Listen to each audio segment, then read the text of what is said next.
Membongkar rahasia pengetahuan kuno. Cara menemukan ketenangan batin yang hilang.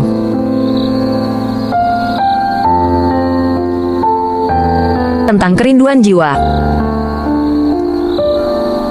Pernahkah Anda merasa bahwa di balik rutinitas ibadah dan pencarian spiritual kita, ada sesuatu yang hilang?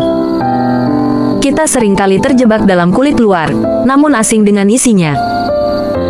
Kita hafal ayatnya, tapi lupa akan cintanya. Di tengah hiruk-pikuk dunia, ada sebuah pengetahuan kuno yang kini mulai tertelan zaman.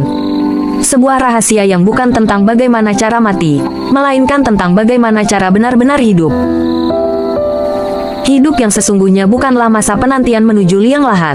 Hidup adalah tentang belajar merasakan kehadiran Sang Maha Hidup di setiap helai napas, di setiap detik waktu, dan di setiap ruang yang kita huni. Jika selama ini kematian menjadi sesuatu yang menakutkan, itu mungkin karena kita belum cukup intim dengan sumber dari segala kehidupan. Part 1. 4 gerbang menuju kebenaran konsep 4M. Untuk membuka rahasia kehidupan, pengetahuan kuno mewariskan 4 gerbang utama yang harus kita lalui. Gerbang pertama adalah makrifah. Ini bukan sekadar ilmu tinggi yang tak terjangkau, melainkan fondasi awal untuk mengenal Sang Pencipta melalui pengenalan jati diri. Kita tidak akan pernah mengenal air hanya dari membaca tulisannya. Kita harus menyentuhnya. Begitu pula dengan Tuhan. Gerbang kedua adalah musyahadah. Ini adalah tahap penyaksian. Di sini, mata batin kita mulai melihat bahwa tidak ada satupun ruang kosong di semesta ini yang tidak dihadiri olehnya. Saat kita menatap pohon, samudera, bahkan semut kecil yang melata, kita tidak lagi melihat wujud fisiknya semata, melainkan melihat energi kesadaran yang meliputi segalanya. Gerbang ketiga adalah mukasyafah. Ketika tirai-tirai prasangka dan ego mulai tersingkap, pandangan batin menjadi tajam. Disinilah rahasia-rahasia yang tersembunyi mulai nampak nyata. Dan gerbang terakhir adalah mahabbah. Inilah puncak keintiman. Sebuah kondisi di mana kita beribadah bukan lagi karena transaksi, bukan karena haus pahala atau takut neraka, melainkan karena cinta yang meluap. Seperti doa para pencinta sejati, jika aku menyembahmu karena surga, tutuplah pintu surga bagiku. Namun jika aku menyembahmu karena engkau adalah engkau, jangan halangi aku menatap kemuliaan wajahmu. Part 2. Membedah kode rahasia alam dan diri. Alam semesta dan tubuh manusia dipenuhi dengan kode-kode rahasia. Perhatikan angka 4 yang selalu berulang. 4 elemen dasar tanah, air, api, udara hingga 4 instrumen utama dalam diri pendengaran, penglihatan, pernapasan, dan pembicaraan. Pengetahuan kuno ini mengajarkan kita untuk mencincang atau mengolah keempat burung dalam diri kita. Burung-burung ini adalah simbol pikiran yang liar. Selama pikiran kita terus terbang ke masa lalu dengan penyesalan, atau terbang ke masa depan dengan kekhawatiran, kita tidak akan pernah hadir di sini, saat ini. Salah satu tanda besar yang sering disalahartikan adalah matahari yang terbit dari barat. Secara filosofis, barat adalah simbol alam rohani. Ketika matahari kesadaran mulai terbit dari dalam batin, terjadilah kiamat bagi ego manusia. Bukan kehancuran alam semesta, melainkan kebangkitan kesadaran.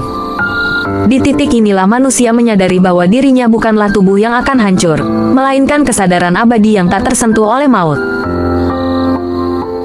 Part 3. Kesalehan sosial sebagai cerminan batin. Seringkali kita melihat paradoks, orang yang rajin melakukan ritual namun hidupnya penuh konflik. Pengetahuan sejati mengajarkan bahwa kesalehan individual harus berbuah menjadi kesalehan sosial. Jika cahaya Tuhan ada dalam dirimu, maka kehadiranmu harus menjadi sumber sukacita bagi orang lain. Jika di dalam rumahmu sendiri keluargamu tidak merindukan kehadiranmu, maka bicaramu tentang ketuhanan hanyalah omong kosong.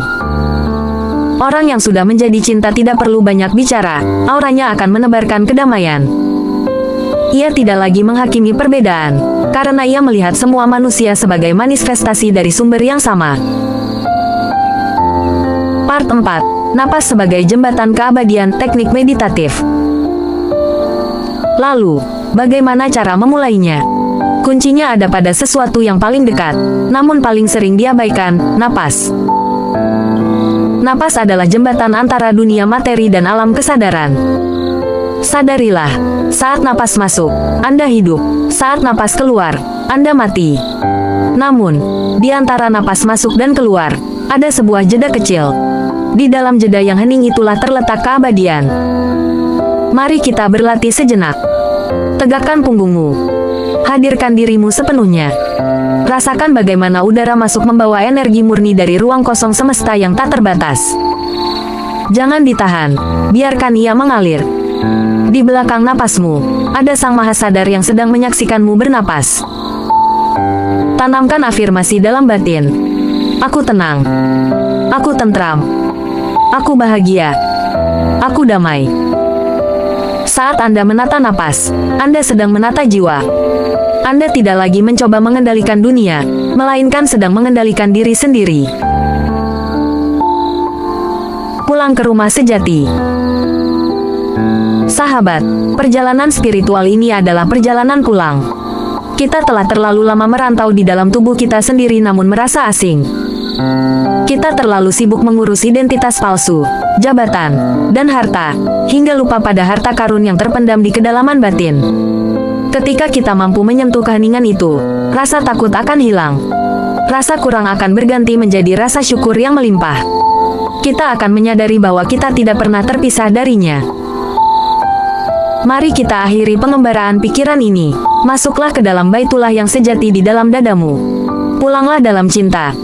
Pulanglah dalam hening. Dan temukanlah cahaya yang tak pernah padam.